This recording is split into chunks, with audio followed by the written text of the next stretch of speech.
Chapter number 2માં આપણે ગયા લેક્ચરમાં ઉદાહરણ નંબર 3 અને 4ની આપણે ચર્ચા કરી હતી. આજે આપણે ઉદાહરણ નંબર 5થી આપણે આગળ વધવાના છીએ. તો ઉદાહરણ નંબર 5માં એક રકમમાં આવી કંઈક વાત આપેલી છે કે ભાઈ એક અહીંયા એક શખ્સ આપણે દર્શાવ્યો છે, આવી રીતે છે. તો એમાં એક શખ્સ પર બે વીજભાર આપણે ગોઠવવાના છે, 7 માઇક્રોકુલમ અને -2 માઇક્રોકુલમ. એમાં 7 માઇક્રોકુલમ છે એના યામ આપેલા છે. 7 માઇક્રોકુલમના યામ છે -900.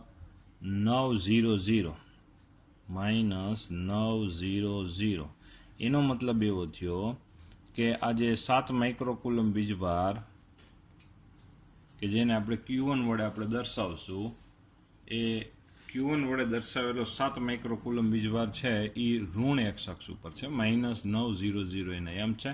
અને બીજો જે વીજભાર છે જે Q2 વીજભાર છે, અને એ Q2 વીજભાર નું મૂલ્ય -2 માઇક્રોકુલમ વીજભાર છે કે જેના યામ આપને શું આપેલા છે 900. આ 9 છે એ સેન્ટીમીટરમાં, યામ શેમાં છે આ 2 સેન્ટીમીટરમાં છે. એટલે એનો મતલબ એવો થયો કે આ -2 માઇક્રોકુલમ છે એ ઉગમ બિંદુથી 9 સેન્ટીમીટર આ બાજુ છે જે ધન એક્સ અક્ષ ઉપર, અને 7 માઇક્રોકુલમ એ ઋણ એક્સ અક્ષ ઉપર છે, અને જે આ બાજુ 9 સેન્ટીમીટર દૂર છે. આપણે શોધવાનું છે, પહેલું કામ એ કરવાનું છે કે તંત્રની સ્થિતિ ઉર્જા આપણે શોધવાની થાય. તો તંત્રની સ્થિતિ ઉર્જા U = K Q1 Q2 ના છેદમાં R આવશે. K Q1 Q2 ના છેદમાં R, તો તેમાં K બરાબર આપણે અહીંયા શું આવી જાય 9 × 10⁹ આવી જાય. Q1 બરાબર આપણી પાસે છે 7 માઇક્રોકુલમ, Q2 બરાબર છે -2 માઇક્રોકુલમ, -2 એટલે આગળ માઇનસ આવી જશે, અને R બરાબર એટલે બે વચ્ચેનું અંતર, આ બાજુ 9 સેન્ટીમીટર આ બાજુનું, ટોટલ બે વચ્ચેનું અંતર કેટલું થયું 18 સેન્ટીમીટર જેટલું થયું. 18 સેન્ટીમીટર એટલે કે ભાઈ એને 18 × 10⁻² વડે આપણે દર્શાવ્યા. તો આ મળશે આપણને તંત્રની સ્થિતિ ઉર્જા મળશે. અને જે તંત્રની સ્થિતિ ઉર્જા U = આપણને છે અત્યારે U = આપણને પ્રાપ્ત થશે ભાઈ સાદુરૂપ આપ્યા પછી માઇનસમાં મળશે. હમણાં એ માઇનસ નિશાની હતી એટલે જ આપણે કીધું કે ભાઈ -0.7 જૂલ આપણને પ્રાપ્ત થાય તંત્રની સ્થિતિ ઉર્જા. -0.7 જૂલ. હવે ચર્ચા આગળ એ છે કે આપણે બે જે આ બિંદુવત વીજભારો છે એકબીજાને અનંત અંતર સુધી જુદા પાડી દેવાય. આ બંને વીજભાર છે એનામાં અનંત અંતર સુધી એમ જુદા પાડી દેવા હોય તો કેટલું કાર્ય કરવું પડે. તો અત્યારે છે આપણે અત્યારે એની પાસે જેટલી સ્થિતિ ઉર્જા હોય એટલું જ કાર્ય કરી નાખો. બીજું, હંમેશા કાર્ય છે એ આપણે એમ કહી શકાય કે કાર્ય હંમેશા સ્થિતિ ઉર્જાના ફેરફાર જેટલું કરવું પડે. તો અત્યારે માની લો કે આની સ્થિતિ ઉર્જા પ્રારંભિક U1 ગણ નાખવા. તો અહીંયા છે ભાઈ અનંત અંતરે આપણે હકીકતમાં છે U2 - U1 અનંત અંતરે બંને વીજભાર વયા જાય. તો જો આ સમીકરણ વિચાર કરો જોઈએ તો જો અનંત અંતર અહીંયા R અનંત આપણે લઈ લઈએ તો સ્થિતિ ઉર્જા શું થઈ જાય 0 થઈ જાય. એટલે અનંત અંતરે સ્થિતિ ઉર્જા 0, એટલે U2 એટલે અંતિમ સ્થિતિ ઉર્જા 0, અને આ થઈ આપણા માટે પ્રારંભિક સ્થિતિ ઉર્જા. તો આપણે કેટલું કાર્ય કરવું પડશે 0.7 જૂલ જેટલું કાર્ય કરવું પડે. ટૂંકમાં બે વીજભારને જો અનંત અંતરે લઈ જવા હોય તો આપણે 0.7 જૂલ જેટલું કાર્ય કરી દેવું પડે. તો આ બંને વીજભાર શું થઈ જાય, એની સ્થિતિ ઉર્જા 0 થઈ જાય, એટલે કે અનંત અંતરે ચાલ્યા જાય.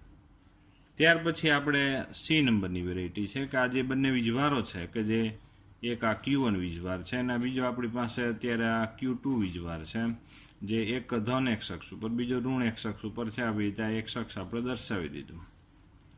હવે સ્ટોરી એવી છે કે અહીંયા એક હવે વિદ્યુત ક્ષેત્ર એપ્લાય કરવાના છે આ વિસ્તારમાં, અને જે વિદ્યુત ક્ષેત્ર છે E બરાબર આપણી પાસે છે A/R², આવું વિદ્યુત ક્ષેત્ર છે.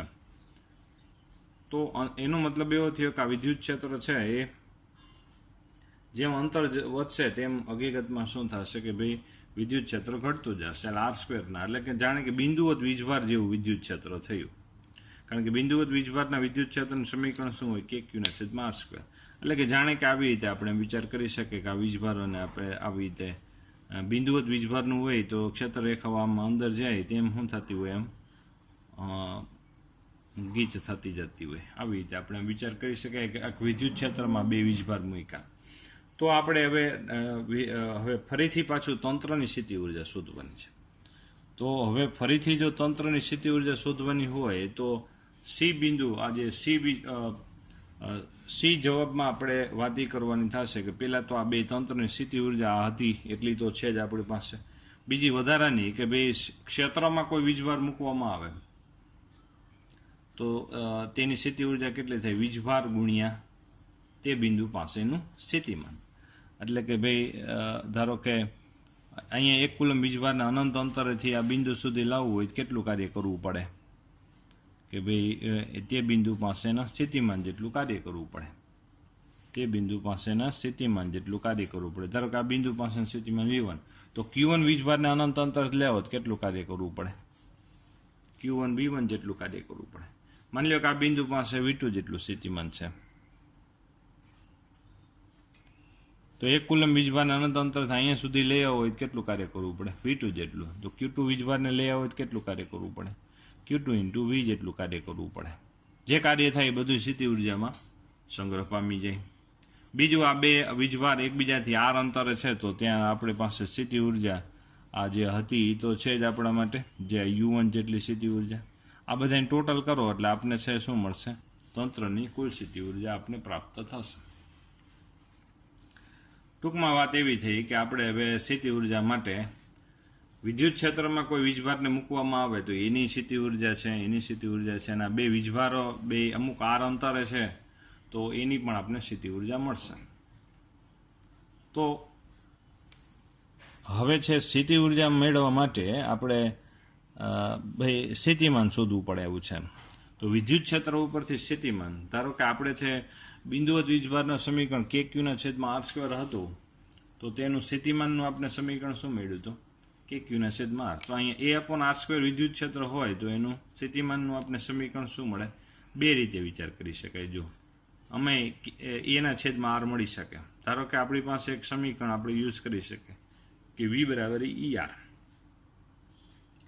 તો અહીંયા છે E = A/R². તો અહીંયા જેમ અહીંયા E = KQ/R² લખો તો R ઉડી જાય તો અહીંયા સ્થિતિમાન KQ/R. તો સેમ અહીંયા A/R² છે તો અહીંયા સ્થિતિમાન શું આવશે? A/R મળે. A એટલે એક અચળાંક છે, R એટલે કે અંતર છે. તો આવી રીતે મળી જાય. બીજું એક આપણી પાસે જે નોંધ સ્વરૂપે આપણે લખીએ છીએ, જે અત્યારે આપણે ગણતરીમાં ક્યાંય દર્શાવવાની જરૂર નથી. સ્થિતિમાન આવી રીતે છે, આપણે V = -E∫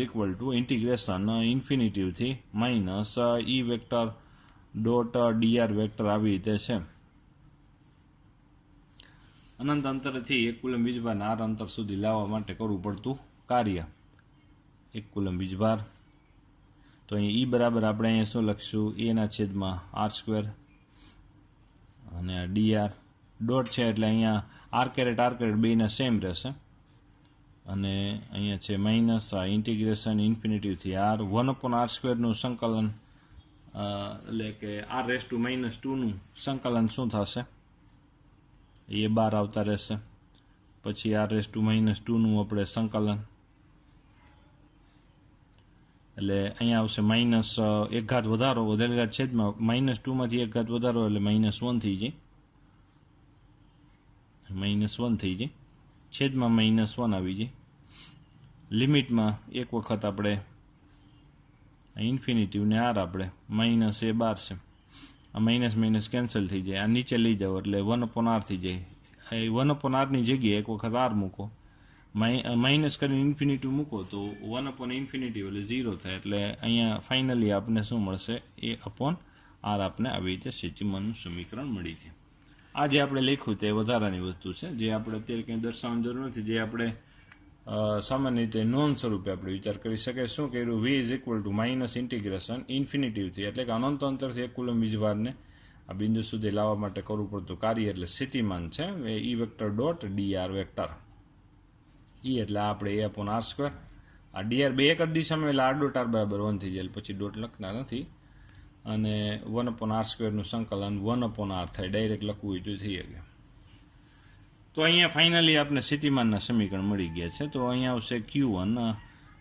અહીંયા દર્શાવશું આપણે એના છેદમાં R1 આપણે દર્શાવવાનું થાય. એના છેદમાં R1 પ્લસ અહીંયા Q2 એના છેદમાં R2 અને પ્લસ આ જે જૂની સ્થિતિ ઉર્જા હતી તે Q1 વીજભાર આપણી પાસે કેટલો છે ભાઈ? 7 આપણી પાસે Q1 વીજભાર આપણી પાસે 7 માઇક્રોકુલમ વીજભાર છે, બરાબર. તો અહીંયા છે ભાઈ 7 માઇક્રોકુલમ વીજભાર આપણે છે દર્શાવવાનું થાય છે.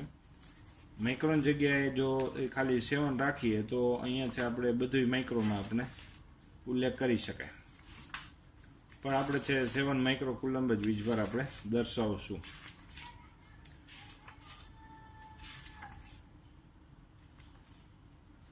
અહીંયા છે આપણે લખવાનું થાય છે અત્યારે ભાઈ 7 માઇક્રોકુલમ ભાઈ 7 માઇક્રો એટલે 10⁻⁻6 અને એ બરાબર આપણી પાસે અહીંયા રકમમાં આપેલા છે 9 × 10⁵ છે. અને આરવલના અંતર ભાઈ આ ભાઈ યામાક્ષથી આ કેટલો ભાઈ દૂર છે? 9. આપણે ખાલી મૂલ્ય શોધવાનું છે એટલે સોરી લખવાનું છે 9 સેન્ટીમીટર 9 × 10⁻² પ્લસ Q2 વીજભાર જે -2 માઇક્રોકુલમ છે. આ માઇનસ આગળ આવી જશે, માઇક્રો એટલે 10⁻⁻6 એ એટલે 9 × 10⁵ છેદમાં R2 બરાબર વળી 9 સેન્ટીમીટર, કારણ કે ઉગમ બિંદુથી Q2 વીજભાર એ કેટલો દૂર છે? 9 સેન્ટીમીટર દૂર છે. U2 બરાબર આપણી પાસે ભાઈ કેટલા હતા ભાઈ? -0.7 જૂલ હતા, એટલે માઇનસ આવશે. ટૂંકમાં બધાનું આપણે સાદુરૂપ આપણે આપીએ તો અહીંયા છે આપણને છે આનું સાદુરૂપ મળે છે ભાઈ 70 મળશે. આનું આપણે સાદુરૂપ આ માઇનસમાં આવશે, કારણ કે માઇનસ છે એટલા માટે માઇનસ ભાઈ 20 આવશે. અને આનું -0.7 આ બે પદ માઇનસ આવશે, બરાબર. અને અહીંયા આવશે ફાઇનલી જવાબ 49.3 જૂલ જેટલો આપને કુલ સ્થિતિ ઉર્જા મળશે. બહુ સરસ દાખલો છે. 3 વસ્તુ હતી. પહેલાં આપણે બાહ્ય વિદ્યુત ક્ષેત્ર નહોતું અને બે વીજભારિત તંત્રની સ્થિતિ ઉર્જા Q1 Q2ના છેદમાં R ઉપરથી મેળવી. વિદ્યુત ક્ષેત્રમાં રાખ્યા પછી તંત્રની સ્થિતિ ઉર્જા આપણે વિચાર કરી. તો ત્યાર પછી આપણે પાસે છે ભાઈ ઉદાહરણ નંબર 6 છે, જોવું જોઈએ. ઉદાહરણ નંબર 6માં આપણી પાસે એક ડાયપોલ છે કે જેની dipole moment P is equal to 10⁻⁻29 coulomb જેટલી છે. બીજું એક આપણી પાસે એ ડાયપોલને એક વિદ્યુત ક્ષેત્રમાં મૂકવામાં આવે છે કે જે વિદ્યુત ક્ષેત્ર 10⁶ વોલ્ટ પર મીટરનું પ્રબળ વિદ્યુત ક્ષેત્ર છે. હવે શરૂઆતમાં આ જે ડાયપોલ છે આ વિદ્યુત ક્ષેત્રમાં ધારો કે વિદ્યુત ક્ષેત્ર છે એમાં એ ડાયપોલ છે એ આવી રીતે ભાઈ વિચાર કરીએ આ ડાયપોલને. ભાઈ ડાયપોલમાં તમને ખબર હોય તો ઋણ વીજભાર અને ધન વીજભાર હોય છે અને એ એની ડાયપોલ મોમેન્ટ આપણે દર્શાવી. આ ડાયપોલ છે એ હકીકતમાં ક્ષેત્રને સમાંતર છે, તો તેની સ્થિતિ ઉર્જા આપણે લેવી હોય તો આપણે શું લખી શકાય કે ભાઈ U1 is equal to -P vector dot E vector એટલે -PE cos થીટા. થીટા એટલે આપણે P અને E વચ્ચે બનતો ખૂણો એટલે 0, બરાબર. તો cos 0 બરાબર 1 થઈ જાય એટલે -PE. P બરાબર આપણી પાસે હતા જ કે ભાઈ 10⁻⁻29 છે. E બરાબર આપણી પાસે 10⁻⁶ છે. સાદુરૂપ આપો એટલે સ્થિતિ ઉર્જા મળી જશે, જેની વેલ્યુ આપણે છે માઇનસમાં મળશે, -6 જૂલ મળે. હવે આપણે શું કરવાનું છે કે આ ડાયપોલને આપણે આ જ વિદ્યુત ક્ષેત્ર છે ને એ વિદ્યુત ક્ષેત્રમાં આ ડાયપોલને આપણે 60 જેટલો ખૂણે માઇનસ ધન વીજભાર, બરાબર. આ ડાયપોલમાં સમાન અને વિજાતીય વીજભારો એકબીજાથી પરિમિત અંતરે એને આપણે શું કર્યો છે અત્યારે 60 અંશના ખૂણે એને આપણે ભાઈ કોણીય સ્થાનાંતર આપવામાં આવે તો કેટલી ઉષ્મા ઉર્જા ઉત્પન્ન થશે. તો હમણાં જ આપણે વિચાર કર્યો કે ભાઈ સ્થિતિ ઉર્જાનો તફાવત જેટલું કાર્ય થાય ને એ કાર્ય જેટલી સ્થિતિ ઉર્જા ડેવલપ થાય. તો અંતિમ સ્થિતિ ઉર્જા આપણે મેળવી લઈએ. તો U2 બરાબર શું આવશે? Minus PE. અહીંયા બે વચ્ચે બનતો ખૂણો એટલે ડાયપોલ મોમેન્ટ, એટલે ઋણથી ધન ધ્રુવ તરફ ડાયપોલ મોમેન્ટની દિશા હોય ને અસમાન વિદ્યુત ક્ષેત્ર. તો બે વચ્ચે બનતો ખૂણો કેટલો હોય? cos 60નો આપણે ખૂણો આવશે અહીંયા. આ cos 60 બરાબર 1/2 આવશે. એટલે અહીંયા ફાઇનલી આપણે શું મળી જશે? માઇનસ PE ના છેદમાં 2 મળી જાય. એટલે P બરાબર તો -6 હતા જ, બરાબર. તો અહીં -3 જવાબ આવી જશે. તો આમ સ્થિતિ ઉર્જાનો તફાવત કેટલો આવશે?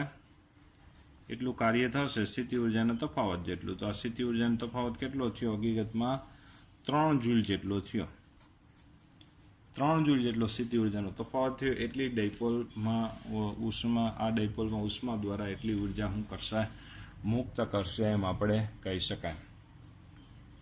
તો આ બંને એક્ઝામ્પલ આવી રીતે આપણે લખીએ તો એ કંઈ વાંધો ન આવે. આ નોંધ સ્વરૂપે હતું. ડાયરેક્ટ આ જે ખાસ બાબત આ Cમાં આપણે ડાયરેક્ટ છે આ પદથી પણ સોલ્યુશન ચાલુ કરવું હોય તો લખી શકાય એવું છે.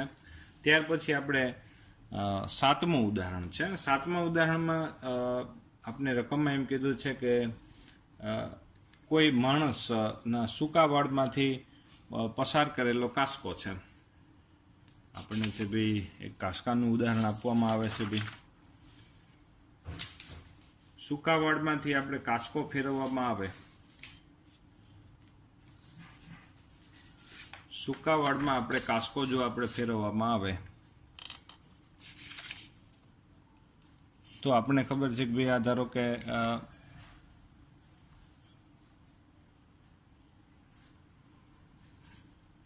ઉદાહરણ નંબર 7 છે. માની લો કે આ કાસ્કો છે આપણી પાસે. આ ભાઈ કાંસકાના દાંતા થઈ ગયા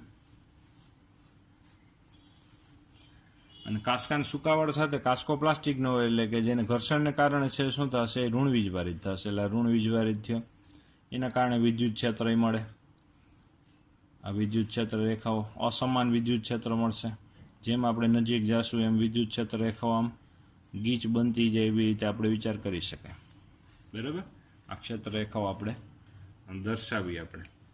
હવે તો આપણે એમ કીધું છે કે એમાં એક કાગળનો ટુકડો, પેલો પ્રશ્ન એ છે એમાં કાગળનો ટુકડો અહીંયા જો રાખવામાં આવે તો કાગળનો ટુકડો સામાન્ય રીતે છે ડાયપોલ ધરાવતો ન હોય, પણ કાગળના ટુકડામાં ધન અને ઋણ વીજભાર તો હોય. જે ધન વીજભાર છે એ ક્ષેત્ર વધુ વિદ્યુત ભાઈ ધન વીજભાર પર આ બાજુ બળ લાગશે, ઋણ વીજભાર પર આ બાજુ, એટલે કે જેના ધન અને ઋણ વીજભાર આમ છૂટા પડશે. એટલે ડાયપોલ એમાં શબ્દ વાપરશું, ડાયપોલ એમાં પ્રેરિત થશે. આ પ્રેરિત વિદ્યુત ડાયપોલ અહીંયા, બરાબર.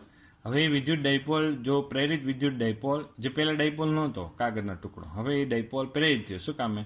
ધન વીજભાર ઋણ બાજુ ગયા અને ઋણ વીજભાર છે એ આમ દૂર આવ્યા, એટલે આમ ધન ઋણ વીજભાર આમ છૂટા પડ્યા, એટલે ડાયપોલ પ્રેરિત થયો. અને આ પ્રેરિત વિદ્યુત ડાયપોલ એ અસમાન વિદ્યુત ક્ષેત્રમાં છે, અને અસમાન વિદ્યુત ક્ષેત્રમાં એમાં વધુ વિદ્યુત ક્ષેત્ર તરફ એના ઉપર પરિણામી બળ લાગશે, એટલે કાગળનો ટુકડો કાસ્કા તરફ આકર્ષાય છે. આવું આપણે પહેલા ચેપ્ટરમાં પણ આપણે ભણી ગયા છે. પણ અહીંયા પ્રશ્ન એવો છે કે જો કોઈ માણસ સૂકા વાળમાંથી પસાર કરેલા કાસ્કાના કાગળને નાના ટુકડાને આકર્ષે છે, જે આપણે પહેલા ચેપ્ટરમાં ભણી ગયા કે ભાઈ આવી રીતે કાગળનો ટુકડો શું થાય, આમ ભાઈ ડાયપોલ પ્રેરિત થાય અને એ કાગળનો ટુકડો છે એ વધુ વિદ્યુત ક્ષેત્ર તરફ એટલે કે કાસ્કા તરફ આકર્ષાય છે.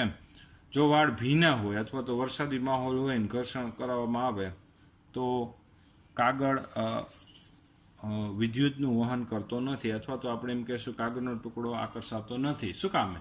તો એમાં જવાબમાં આપણે એ લખવાનું થાય છે જે ટેક્સ્ટમાં છે જ, કે ભીના વાળ અથવા તો આપણે એમ કહેશું કે ભેજવાળું વાતાવરણ હોય ત્યારે આપણે કાસ્કાને વાળ સાથે ઘસવામાં આવે તો ઘર્ષણ બરોબર થશે નહીં ભીનાશને કારણે, અને ઘર્ષણ નહીં થાય તો જેથી વીજભારિત નહીં થાય, જેના કારણે છે કાગળના ટુકડામાં વિદ્યુત ડાયપોલ પ્રેરિત જ નહીં થાય, જેના કારણે એવું કાંઈ આપણે કાગળનો ટુકડો આકર્ષાતો બરોબર દેખાતો નથી. આ એ વસ્તુ હતી. ત્યાર પછી બી આપણે કીધું છે કે સામાન્ય રબર તો અવાહક છે, પરંતુ વિમાનના વિશિષ્ટ રબરના ટાયર હોય છે એ સહેજ સુવાહક બનાવવામાં આવે છે. શું કામ? તો વિમાન પણ એક ધાતુ છે, વાહક છે, અને તેમાં પણ છે વીજભાર પ્રેરિત થાય છે, અને જેનું કંઈક એક સ્થિતિમાન ડેવલપ થાય છે. વિમાન ચાલે એટલે હવાના ઘર્ષણને કારણે એમાં વીજભાર પ્રેરિત થાય છે. હવાના વીજભારિત આયનો પણ એમાં લાગી જવાથી એમાં વીજભાર પ્રેરિત થવાથી એમાં છે પણ વિદ્યુત ભારિત થાય છે, એનું એક સ્થિતિમાન મળે છે. હવે ડાયરેક્ટ જો અવાહક જો ટાયર હોય તો શું થાય કે ભાઈ એ સ્પાર્ક થવાની સંભાવના રહે. જ્યારે ટાયર વાહક હોય તો શું થાય કે જેટલો વિદ્યુતભાર ડેવલપ થયો હોય તરત જ જમીન વાહક છે એના કારણે છે જમીનમાં ચાલ્યો જાય, અને એના કારણે છે જે સ્પાર્ક થવાથી અને કોઈ સ્પાર્ક થાય તો આગ લાગવાની પણ શક્યતા, એવી કોઈ શક્યતા રહેતી નથી. એટલે વિમાનના ટાયર એટલા માટે આપણે શું કરીએ છીએ, થોડા વાહક બનાવીએ છીએ. ત્યાર પછી નંબર સી છે, દહનશીલ દ્રવ્યોને લઈ જતા વાહનોમાં જમીનને અડકતા હોય તેવા ધાતુના દોરડા રાખેલા હોય છે. દહનશીલામાં બી તેમ ટ્રક છે. સી પ્રશ્ન પણ આવો જ છે કે ભાઈ દહનશીલ આપણે માટે આ ટ્રક થઈ ગયો, તો એમાં નીચે આમ દોરડા આમ લટકાવેલા જે જમીનને આમ સ્પર્શ કરતા ચાલ્યા જતા હોય. તો શું કામ એને એવી રીતે છે કે ભાઈ માની લ્યો કે વાત આની એની જ છે કે ભાઈ જમીનમાં છે સ્પર્શ કરતા જશે તો જેના કારણે શું થશે કે ભાઈ જે પણ વિદ્યુત ડેવલપ થયો હોય એ બધો વિદ્યુત શું થાય, અહીંયા ઘર્ષણને કારણે જ્યાંમાં ભાઈ ટાંકીમાં વિદ્યુત ડેવલપ થયો હોય એ બધો વિદ્યુત છે એ ભાઈ વાહકને કારણે છે જમીનમાં ચાલ્યો જશે, કારણ કે વિદ્યુતીય સંપર્ક જમીનનો થઈ ગયો એટલા માટે, અને જેથી વાહનને કોઈ મોટી સ્પાર્ક જેવી ઘટના ઘટતી નથી. અને દહનશીલ પદાર્થ નાના એવા સ્પાર્કને કારણે પણ દહન થઈ જાય તો વધારે નુકસાની થઈ શકે. એટલા માટે આવી રીતે વાહક દોરડા લટકાવેલા હોય જેથી શું થાય, જે પણ સ્પાર્ક ડેવલપ થાય એ જમીનમાં વિદ્યુતીય વહન પામી જાય. ત્યાર પછી નંબર ડી છે. નંબર ડીમાં એમ કીધું છે કે ભાઈ આપણે તારને અડકીએ એવો પ્રશ્ન પૂછ્યો છે કે ખુલ્લા અને પક્ષીઓ આરામથી બેસી શકે ને આપણે છે ભાઈ આપણે સ્પાર્ક અનુભવાય છે, ઝટકો લાગી જાય છે. શું કામે? તો એમાં વાત એવી છે કે હંમેશા વિદ્યુતનું વહન છે એ ઊંચા સ્થિતિમાનથી નીચા સ્થિતિમાન તરફ થાય છે. હવે વાત એવી છે કે વિદ્યુતીય તાર હોય એનું એક સ્થિતિમાન છે, અને આપણે ઊભા હોય તો આપણે કોની સાથે બે સંપર્કમાં હોય? પૃથ્વી સાથે. તો પૃથ્વીનું પણ કંઈક ભાઈ વિદ્યુત સ્થિતિમાન છે. તો આપણે જ્યારે તારને અડકીએ તો નીચેની સપાટી પૃથ્વીની, ઉપરની તારની